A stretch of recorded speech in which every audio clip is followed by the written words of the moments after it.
Lanuti split his time between two campuses. He was a biology professor at EPCC's Valle Verde campus and a program director here at UTEP that bridged the gap between both of those campuses. Many of his students coming from a minority background, beginning their career at EPCC, finishing it off here at UTEP.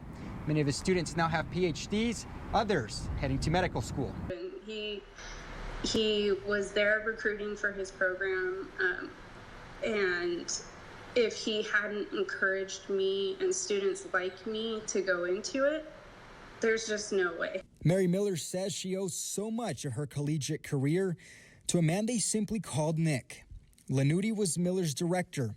She describes him as a good man with a good heart and a motivator for all students, especially those coming from a challenged background. Lanuti recently tested positive for COVID-19. His death was announced earlier this morning. There would be a line out his office of people going to him to confide in him. And that's just the kind of guy he was. He just wanted to hear you, whether it was about being in his class and not understanding the material, or, being like me where you're just like, how do I get to the next step?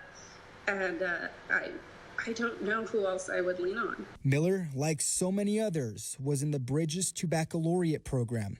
Starting their degree at the EPCC Valle Verde campus, Lanuti making sure they made it through the other end, diploma in hand. The loss weighing in on the hearts of his colleagues at UTEP as well. They'll miss the passion he showed for his students. There are people who do their jobs and do them well. And then there are people who do their jobs, do them well, and you can feel the passion for what they're doing. And Nick really cared about his students. It was really obvious.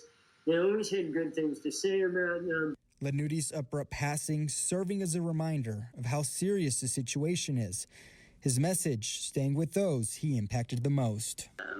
I know that he would want for his family to know how much they meant to him. He talked about them all the time. His kids were his everything. And he would always tell us, keep family first, because he knows he had a family, he raised a family going through all of it, and he knows that they're just the staple to getting the things you want in life. And ABC 7 speaking to another student earlier this afternoon, saying in part, quote, he was a mentor, motivator, but most important, a role model and friend, end quote. And as we mentioned earlier, public health officials have not announced any new deaths due to COVID-19, and officials have not said yet if Lanuti officially died due to COVID-19.